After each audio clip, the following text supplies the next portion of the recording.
Bonjour et bienvenue à la présentation de mon dossier. Mon milieu d'intervention fictif est une maison des jeunes située dans l'arrondissement de Sainte-Foy. Le nom de la maison des jeunes est l'entraide. La clientèle ciblée sont tous les jeunes âgés entre 11 ans et 17 ans qui fréquentent les maisons de jeunes. Ces jeunes viennent de différents milieux économiques, ils ont des religions différentes, certains sont aussi athées. Ces jeunes peuvent avoir différents taux d'apprentissage, de comportement, de langage, d'adaptation, peuvent avoir une déficience intellectuelle ou une déficience physique.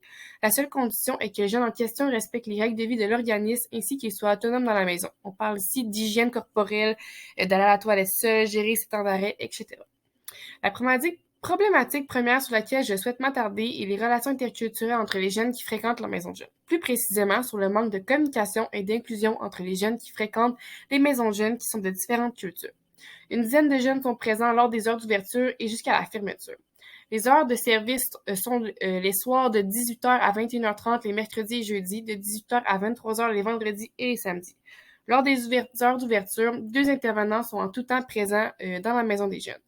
La mission de la maison des jeunes, l'entraide, est d'être un lieu sécuritaire et chaleureux afin que les jeunes âgés de 11 ans à 17 ans puissent socialiser et créer des liens significatifs entre eux et les intervenants. C'est d'offrir aux jeunes la possibilité de faire plusieurs activités sportives, artistiques, intellectuelles et récréatives, ainsi que d'offrir un lieu où chacun peut s'exprimer sans être jugé. Les jeunes ont la possibilité d'accomplir des projets des plus fous ainsi qu'utiliser leurs forces à leur plein potentiel. Les valeurs sont également et les règles de vie de l'organisme sont relativement assez simples. Nous parlons ici de respect entre nous pour le matériel, pour les invités qui viennent prendre parole lors d'activités, envers l'environnement dans lequel nous sommes lors de différentes sorties et dans notre langage. Aucun geste violent n'est toléré, ainsi qu'aucun geste à caractère sexuel. L'inclusion, la patience, l'acceptation, l'amitié ainsi qu'accueillir la personne dans son entièreté sont des valeurs qui sont mises de l'avant à la maison des jeunes. Pour ce qui est de mes recherches, j'ai concentré mon énergie sur l'impact que le manque de communication et d'inclusion a sur les jeunes qui ont de différentes cultures et qui fréquentent les maisons de jeunes.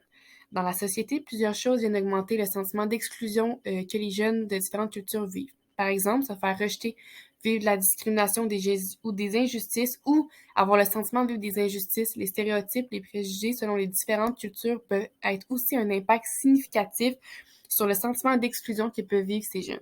Les conséquences qu'apporte ce sentiment d'exclusion sont nombreuses.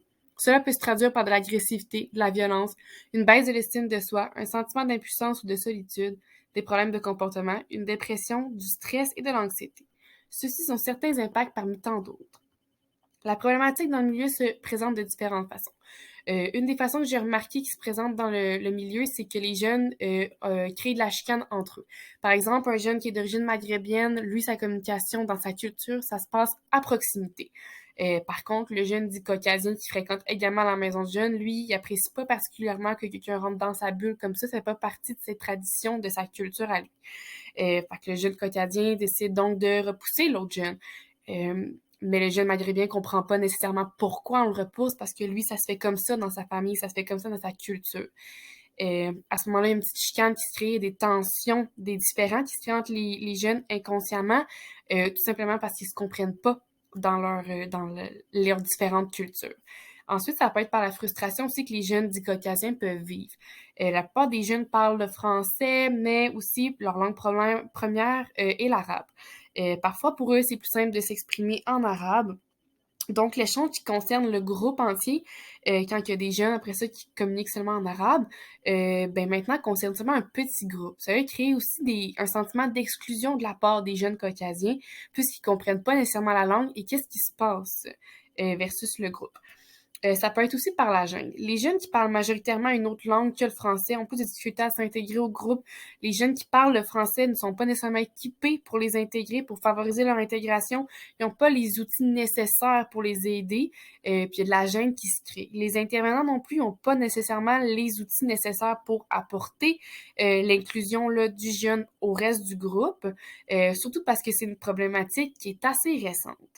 Des solutions qui existent selon BGC Canada, Boys and Girls Clubs of Canada, c'est de fréquenter les maisons des jeunes qui sont dans le quartier dans lequel le jeune et sa famille arrivent. Les maisons de jeunes est l'une des seules ressources qui existent au Québec afin d'offrir aux jeunes immigrants ou non un lieu de socialisation et ce gratuitement. Ensuite, selon Statistique Canada, on a les cours de francisation. Au Québec, plus de 94,5% de la population sont en mesure de soutenir une conversation en français. Cela indique que la langue française est une porte d'entrée plus qu'importante dans l'intégration des jeunes immigrants au Canada. Un objectif que j'aimerais poursuivre là, par rapport à cette problématique-là, c'est que les jeunes qui fréquentent la Maison des jeunes L'Entraide amélioreront la communication et l'inclusion des jeunes de différentes cultures au sein de la maison. L'approche qui me ressemble le plus est l'approche par la nature et l'aventure. Selon une étude menée par l'Institut de cardiologie de Montréal, voici les bienfaits scientifiques que peuvent apporter l'approche par la nature et l'aventure. La diminution de l'activité nerveuse sympathique, l'augmentation de l'activité nerveuse parasympathique, la réduction du niveau de cortisol, qui est un indicateur de stress, diminution de la dépression et d'émotions négatives, amélioration de l'humeur, augmentation de la vitalité, diminution de la fatigue, restauration de l'attention, réduction de la fatigue mentale et de la confusion, amélioration du bien-être spirituel et renforcement de la cohésion sociale et du soutien social. Tous les bienfaits de l'approche exercent une influence significative sur le quotidien des personnes et encore plus des jeunes adolescents qui sont en pleine découverte de la vie et qui prennent doucement leur indépendance. Sinon, la revue canadienne de services social rédigée par Virginie Gargano et Daniel Turcotte met également en lumière les bienfaits mentionnés plus tôt. La thèse universitaire également produite par Virginie Gargano en 2018 présente les mêmes bienfaits. L'approche par la nature est très pertinente en maison de jeunes pour plusieurs raisons. Premièrement, les jeunes adolescents ont tendance à avoir beaucoup d'énergie et veulent constamment bouger. La nature et le plein air permettent aux jeunes de bouger sans limite et de faire du bruit comme ils souhaitent tant que le respect commun est présent dans leur comportement. Les maisons de jeunes offrent à presque chaque semaine des activités à l'extérieur, donc en plein air. Pourquoi j'aime autant cette approche? C'est parce que je suis une personne qui adore me retrouver en nature. Je trouve que cette approche permet aux jeunes de sortir de leurs écrans et cela leur permet aussi de dépenser leurs énergies après une longue journée assis sur les bancs d'école. Inconsciemment, j'ai l'impression que l'approche par la nature et l'aventure émet un climat sécurisant et apaisant chez les jeunes pour discuter et apprendre. Peu importe la situation que les jeunes peuvent vivre, que ce soit de la peine, un deuil, de la tristesse, de la colère, la nature et ses cadeaux peuvent être utilisés comme technique d'impact ou comme exemple. Par exemple, un jeune qui vit un deuil, ça peut être expliqué par le cycle de la vie d'une fleur. Au printemps, elle pousse, l'été, elle vit, l'hiver, elle meurt. Par contre, quand elle décède, elle a répandu ses graines un peu partout autour d'elle. Ça permet en sorte que les autres fleurs puissent pousser au prochain printemps. C'est un peu comme un grand-parent qui décide, après avoir semé sa descendance, il ne sera jamais oublié malgré son absence. Une valeur qui est extrêmement importante pour moi est le respect. Avec la maison des jeunes, il arrive souvent que nous faisons des randonnées et je trouve que la notion du respect de l'environnement, autant d'un aspect écologique et l'environnement, l'espace commun, est facile à expliquer et à démontrer pour faciliter la compréhension des jeunes. Par exemple, on voit un oiseau. Les jeunes crient parce qu'ils sont super excités de voir l'oiseau, un bel oiseau. Malheureusement, l'oiseau est parti à cause du bruit. J'explique doucement aux jeunes que l'oiseau est dans sa maison ici. Est-ce qu'ils aimeraient ça qu'un inconnu rentre dans leur maison en criant puis en les pointant? Les réponses, c'est souvent non. Je leur explique qu'en respectant l'environnement et en ayant un ton de voix qui est plus calme, l'oiseau va se sentir plus en sécurité et aura tendance à vouloir rester avec eux. Comme de fait, l'oiseau revient. Les jeunes s'adaptent aux besoins et à l'environnement de l'oiseau, puis sont tout contents de l'observer et de le voir de si proche. Par cette occasion-là, je leur explique en fait que même entre eux, certains ont des besoins et souhaitent qu'on les respecte. Chacun a des besoins différents et en les mentionnant, on peut mieux comprendre et mieux s'adapter en groupe. Sinon, une autre technique d'impact que j'utilise avec les jeunes, c'est en lien avec l'ouverture d'esprit qui est très important pour moi.